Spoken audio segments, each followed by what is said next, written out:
Welcome to the Know, I'm Turney. I'm Haywood. Bugs in a Ubisoft game? What? Stop the presses. Yeah, players have found another glitch in the Division, which at this point is really hardly news.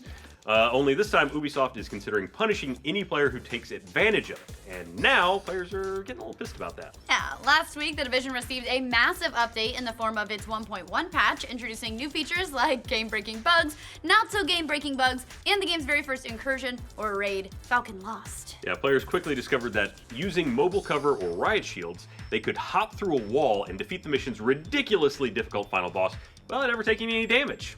Then, a simple disconnect and reconnect would allow them to collect unlimited high-level drops. Considering the incursion was so difficult that even Ubisoft couldn't beat it, literally nobody at Ubisoft had been able to complete it before they released it, players everywhere decided, fuck yeah, I'm taking advantage of this. Yeah, but Ubisoft didn't take too kindly to agents taking advantage of that free, sweet, sweet loot.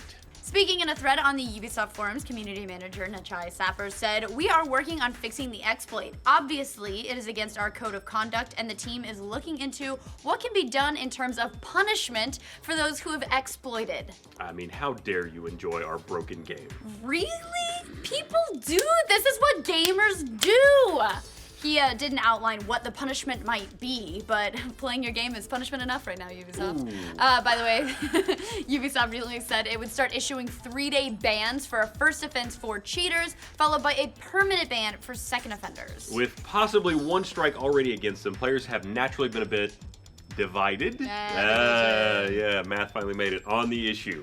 Many players have come out against Ubisoft wanting to punish people who took advantage of the exploit, saying that the fault is Ubisoft's for leaving erroneous code in the game. I agree with you. Another thread popped up in the game's subreddit titled, "The onus is on you, Massive. Stop blaming your customers." That thread's impassioned OP wrote, "You are in charge of the final product that is delivered to your customers. You get to decide what we can and can't do in your game world. You set the rules of this world. We simply inhabit that world and use the mechanics given to us by you. Bottom line, if you don't want people doing something in your game, design your code so it's not possible." There's a digital mic drop if we've ever read one. The responses go on and on like that, with players on either side of the issue weighing in. Many feel that using an exploit in a co-op PvE mission didn't really hurt anyone, except Ubisoft's pride, of course, so punishing people for it is going kind of overboard. Yeah, others feel that the influx of high-level gear totally unbalanced the Dark Zone, the game's kind of brutal PvP zone. However, others still are arguing that the huge number of exploiting players caused them to have to exploit as well to keep up with the community. Well, the grass is always greener, and keeping up with the Joneses Yes. and whatnot. Mom always said that if I was going to jump off a bridge, would you do it if that guy did it? I you would. know, If you went off a bridge, Ryan, I'd follow you. Right Oh, after thanks. it. I usually wear parachutes under my clothes, though. Mostly so just I because you wouldn't- keep me safe in everything I do. You wouldn't let me do it. What makes this all even more contentious is the number of other bugs that were part of the April update. Yeah, we're sure by now you've heard of the Xbox One bug that caused players to lose their characters completely last week, which no doubt caused an apocalyptic panic.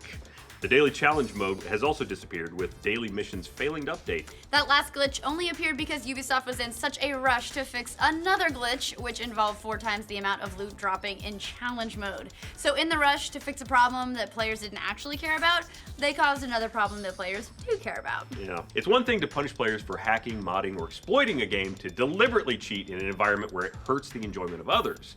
Or if you punish players for engaging in an activity or behavior that's going to break the ecosystem in some fashion, like adding penalties for rage quitters, for instance. But punishing players for using a glitch that would give them more loot? Nah, it could be pretty excessive. Though I do recall a little thing called the Loot Cave from Destiny Right. that was also patched out, And with I a very don't- similar kind of effect. Yeah, but I don't remember anybody getting punished for having used it. They were not punished for having used it, and there is, however, kind of an interesting point to this one that is it separates it from Destiny in that in the Division, players can actually trade gear, whereas in Destiny, you just kept whatever you had. Right, So you couldn't so- actually swap things. It was less of a game breaker in Destiny than it would be in the Division. Right. This does, however, bring up kind of an interesting discussion.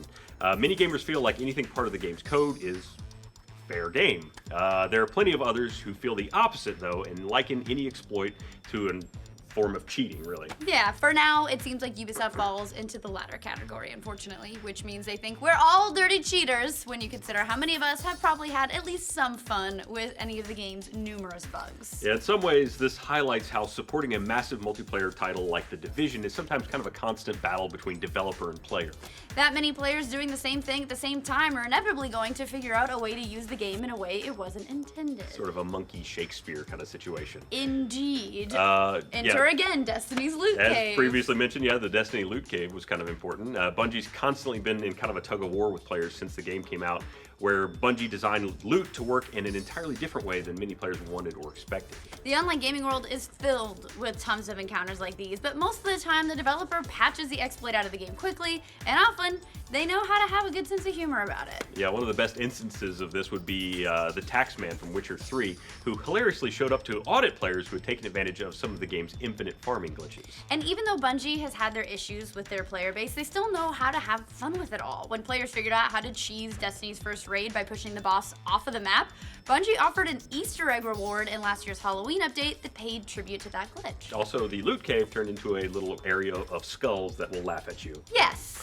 While those developers were able to laugh off their own glitches, others in the industry have embraced when things don't quite go as intended. Right, like rocket jumping, for instance, made its way into a host of games after starting as a physics exploit in the Quake 3 arena. God, grenade jumping too, that was even harder. Actually, no, it started in Quake 1. Wow. I used to rocket jump in Quake 1. Tell Take us about that the story. old times. All right, look, I was an HPB, okay? That's a high ping bastard. It sucks.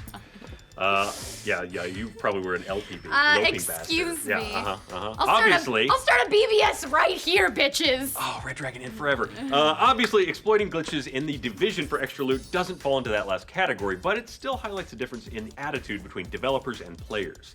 It's, of course, well within Ubisoft's rights for them to set the player progression in the style and the pace that they like, in a way that doesn't ultimately break the game. But every now and then, it pays to swallow a little humble pie and acknowledge when things don't go as planned. It might be better for Ubisoft to respond to the game's extreme difficulty rather than players who find a way around it. And as for whether or not they'll end up actually punishing players, and to what extent, that much remains to be seen.